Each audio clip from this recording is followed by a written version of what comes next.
ഇന്നത്തെ പ്രഭാത വിശേഷമാണിത്. കൊട്ടക്കമ്മൽ പോലെ നിൽക്കുന്ന മുളകാണ് കേട്ടോ. മുളക് പൊട്ടിച്ച് കഴിഞ്ഞാൽ അതിൻ്റെ ഇവിടെ കണ്ട ഇങ്ങനെ ശരിക്കും നിൽക്കണേ കമ്മൽ പോലെ നിൽക്കും. നിറച്ച് മുളകുണ്ട്. പുതിയൊരു വെറൈറ്റി കണ്ടപ്പോൾ അതിൻ്റെ വിത്തൊരിടത്തുനിന്ന് കൊണ്ടുവന്നിട്ട് പാവി മുളപ്പിച്ചതാണ്. നന്നായി ഉണ്ടായിട്ടുണ്ട് കേട്ടോ. നല്ല ഭംഗിയില്ലേ.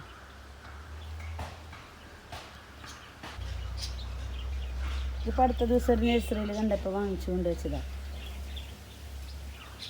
ചെറുതേരീച്ചാൻ തോന്നുന്നു, നിറച്ചതിൽ വന്നിട്ടുണ്ട്. ദിവസമൊക്കെ വെട്ടകളായി കേട്ടോ, വെട്ടിക്കളയാറായി. പിന്നെ ദിവസവും ഒരുപാട് വിരിയുന്ന ഒരു തരം ദിവസമാണ്. നിറച്ച് പൂവി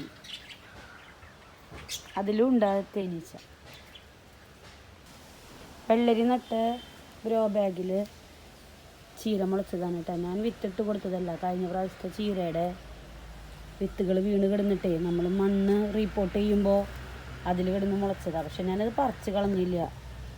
എന്തായാലും വെള്ളരി നന്നായി വരുന്നുണ്ട്, കുഴപ്പമൊന്നുമില്ല. അപ്പോൾ ഇത് ഒരാഴ്ചക്കുള്ളിൽ ഇത് നമുക്ക് വിളവെടുപ്പ് നടത്താമല്ലോ. 2 ദിവസത്തേക്ക് ഞങ്ങളുടെ വീട്ടിലേക്കുള്ള ചീരയാവും. ഇതാണ് എൻ്റെ കണിവെള്ളരി. കണിവെള്ളരി ഇത് കായ പിടിച്ച് തുടങ്ങിയിട്ടുണ്ട്. അതൊക്കെ പിടിക്കുമെന്നുള്ളത് അറിയില്ല. ഇപ്പുറത്തൊരു കുഞ്ഞൻ വന്നുകൊണ്ടിരിക്കുന്നുണ്ട് കണ്ടോ. നല്ല ഭംഗിയിൽ വരുന്നുണ്ട്. ഇപ്പുറത്തുണ്ട്. ഇതെൻ്റെ സുന്ദരി ചീരയാണ് കേട്ടോ. സുന്ദരി ചീരേനെ ഞാൻ വിത്തിനായിട്ട് നിർത്തിയേക്കാണ്. നിറച്ച് വിത്തുണ്ട്. നല്ല ഭംഗിയിൽ വിത്തായിട്ട് വരുന്നുണ്ട്. വിത്ത് പൊട്ടിച്ച് കട ഉണങ്ങി തുടങ്ങുമ്പോഴാണ് ഞാൻ വിത്ത് പൊട്ടിക്കാറുള്ളൂ. ഇതും എൻ്റെ വെള്ളരിയാണ്. ഇതാ എൻ്റെ തക്കാളിയുടെ ഗ്രോ ബാഗിലും ചീര കണ്ട. പ്രാവശ്യം മണ്ണ് നിറച്ചതിലുണ്ടായിരുന്ന വിത്തുകളാണത്. കഴിഞ്ഞ പ്രാവശ്യത്തെ ചീര ഉണങ്ങിയിട്ടുണ്ടായിരുന്നേ. അപ്പോൾ അതാണ് കണ്ട. ഇത് വെണ്ടയാണ്.